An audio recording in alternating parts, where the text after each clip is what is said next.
Yuk John, jadi di video sebelumnya itu Mamang udah buat video tentang cara install HyperOS di Redmi Note 10 Pro ya.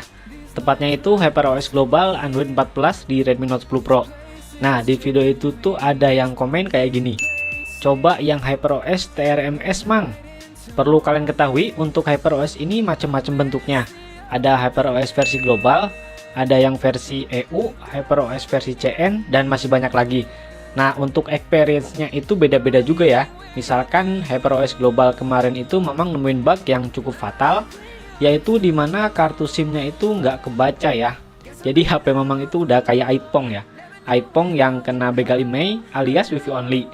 Makanya Mamang nggak bisa nyobain custom ROM itu lama-lama. Jadi kemarin itu Mamang langsung flash aja ya, balik lagi ke ROM UI. UI 12.5 kalau nggak salah. Oke, karena Bang Ibrahim komen kayak gini, jadi langsung gas aja lah HyperOS versi TRMS ini. Untuk cara installnya udah Mamang buatkan juga ya di video sebelumnya. Nah, untuk kepanjangan TRMS ini Mamang nggak tahu pasti ya. TRMS ini artinya apa? Karena setelah Mamang googling buat nyari-nyari informasi ini, Mamang nggak nemuin ya. Nggak nemuin satu artikel pun yang menjelaskan tentang arti TRMS ini. Menurut Mamang sih TRMS ini mungkin developer atau yang bikin HyperOS ini ya. Kalau kalian ada yang tahu, coba tulis di kolom komentar ya. Oh ya, untuk tutorial cara pasang atau cara install HyperOS TRMS ini udah Mamang buatkan juga ya videonya. Meskipun ada banyak drama, di mana HP Mamang malah masuk Facebook ya. Pokoknya perjuangan banget lah buat nyobain HyperOS TRMS ini. Buat kalian yang belum nonton, linknya ada di deskripsi video ini. Oke, jadi ini adalah tampilan awal HyperOS TRMS versi 1.0.5.0 di Redmi Note 10 Pro. Menurut Mamang ini lebih bagus sih dibanding HyperOS yang pernah Mamang coba sebelumnya. Di sini untuk ikon tampilannya pun lebih enakan dilihat ini ya ketimbang HyperOS versi sebelumnya. Untuk performanya pun menurut Mamang lebih sacet ini ya. Jadi terima kasih kepada Bang Ibrahim yang udah menyarankan saya mencoba custom ROM ini.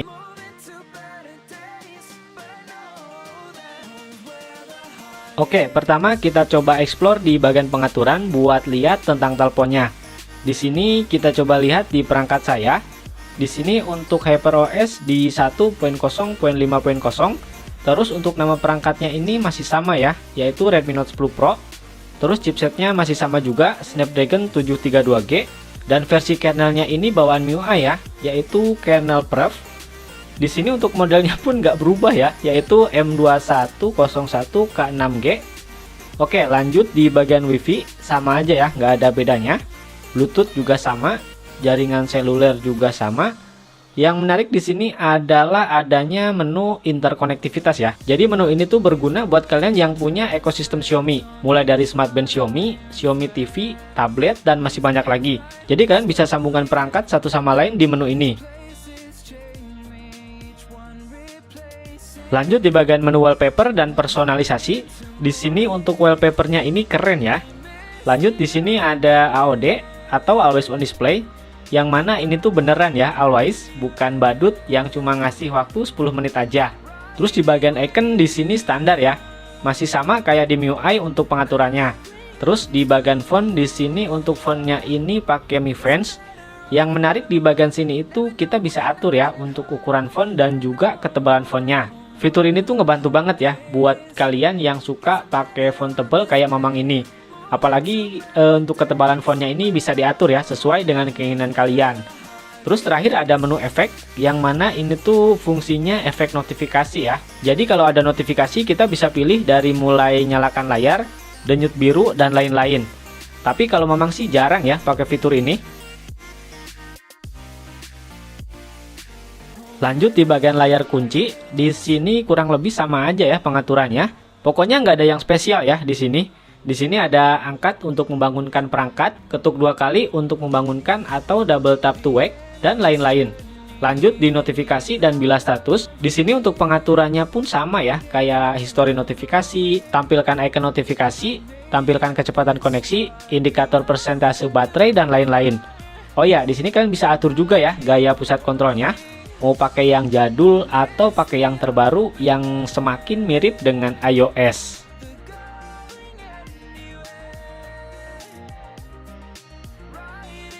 Lanjut di layar utama. Di layar utama ini nggak ada bedanya ya sama versi sebelumnya atau versi MIUI. Pokoknya sama persis lah. Jadi memang skip aja buat explore yang lain. Lanjut di bagian tampilan kecerahan. Di sini untuk pengaturannya ini standar ya. Ada mode gelap, kecerahan layar, kecerahan otomatis, dan masih banyak lagi. Yang memang sayangkan itu di bagian pengaturan refresh rate ya. Di sini cuma ada dua pilihan, yaitu 60 Hz dan juga 120 Hz. Padahal di HyperOS versi sebelumnya itu memang bisa custom ya. Refresh rate-nya ini di angka 60, 90, dan juga 120 Hz. Lanjut di bagian sidik jari, data wajah, dan kunci layar. Di sini untuk sidik jarinya aman ya, nggak ada kendala sama sekali. Masih cepat dan akurat. Untuk fast unlock atau buka kunci dengan wajah pun sama ya, masih cepat asal dalam kondisi pencahayaan yang baik. Untuk sisanya sih sama aja ya, kayak keselamatan dan keadaan darurat, perlindungan privasi, aplikasi, dan lain-lain. Kita coba explore di baterai. Di baterai pun sama aja ya, nggak ada yang spesial di sini. Di sini ada mode performa, periksa baterai, dan histori penggunaan daya aplikasi. Untuk pengalaman memang pakai HyperOS ini menurut memang baterainya agak sedikit boros ya. Tapi nggak boros-boros banget sih John. Ini tuh boros tergolong wajar ya dengan penggunaan memang yang pakai WiFi buat koneksi internetnya. Untuk penggunaan memang di sini memang dapat screen on time segini. Lanjut bahas performanya. Di sini memang udah install Antutu Benchmark, Geekbench 6, dan Shadow Throttling.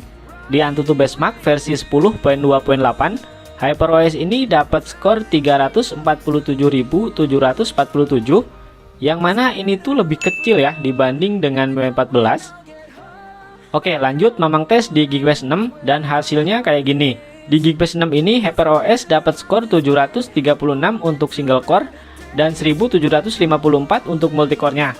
Dimana ini lebih tinggi ya dibanding dengan MIUI 14. Lanjut memang tes di Shadow Throttling. Setelah memang tes sekitar 5 menitan, hasilnya kayak gini. Kalau dilihat dari grafiknya sih ini stabil ya, nggak ada penurunan performa yang signifikan. Di sini untuk performanya stabil di angka 90-an, dan meskipun ada throttling, angka terendahnya itu cuma mentok di angka 80-an aja. Di sini untuk performa maksimalnya di angka 150.730 Gibbs, terus untuk average atau performa rata-ratanya di angka 137.465 Gibbs, dan minimal performanya di angka 124.804 Gibbs. Dan lagi-lagi skor ini tuh lebih bagus ya ketimbang kalian menggunakan MIUI 14. Jadi gimana? Apakah masih nggak mau juga nyobain HyperOS ini? Oke, lanjut memang tes buat main game. Pertama memang tes buat main Mobile Legends. Di game ini sih memang nggak nemuin kendala sama sekali ya. Di sini untuk settingan mentoknya kayak gini. Pokoknya nggak ada alasan lagi ya kalau HP-nya itu nge-lag atau nge-frame. Kecuali emang sinyal kalian aja yang agak tolol ya.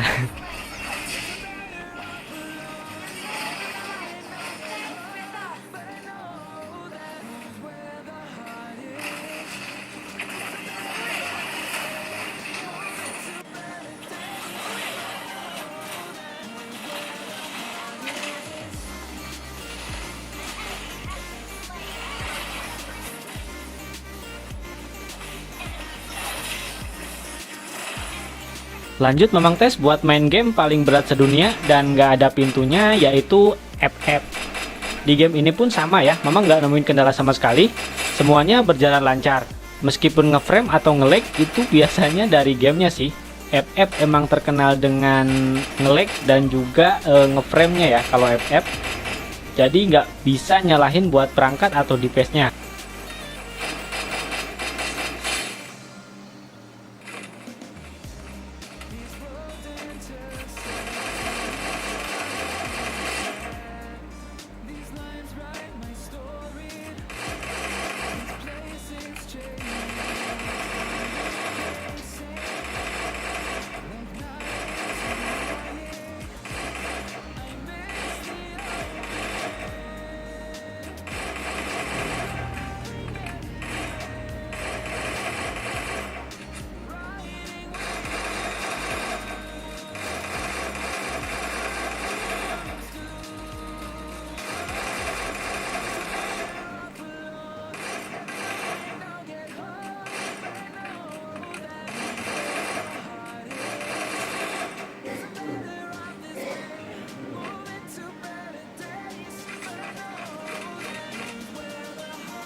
Oh ya, karena di video kemarin itu ada yang nanya soal kualitas suara setelah update HyperOS, yang katanya kualitas suaranya itu jadi kecil. Jadi memang jawab sekalian ya di video ini. Untuk kualitas suaranya sih menurut Mamang nggak ada perubahan yang signifikan ya.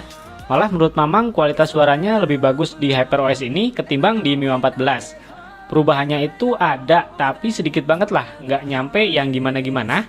Untuk lebih jelasnya kan bisa dengerin video yang satu ini.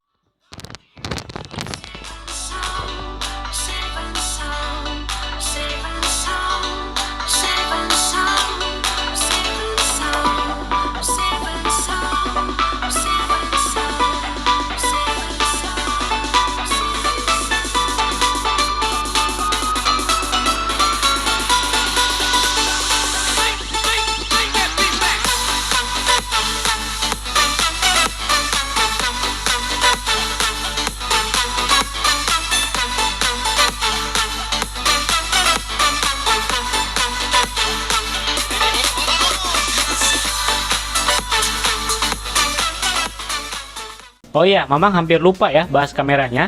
Di sini untuk kameranya ini nggak ada perubahan sama sekali ya. Di sini dari mulai fitur dan juga tampilannya itu sama persis. Kalau kalian penasaran, berikut hasil foto dan video yang Mamang ambil di HyperOS ini.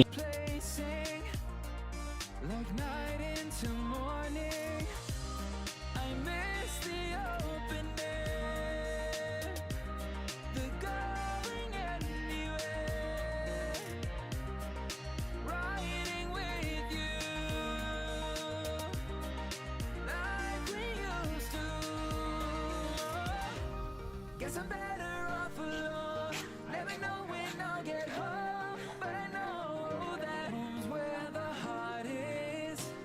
Guess I'm better off this way, moving to better days, but I know that home's where the heart is.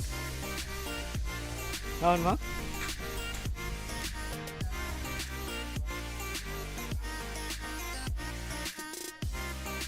Oke, jadi menurut Mamang HyperOS TRMS ini masih enak lah kalau buat daily harian atau dipakai sehari-hari. Untuk performanya nggak jauh-jauh beda dengan MIUI 14.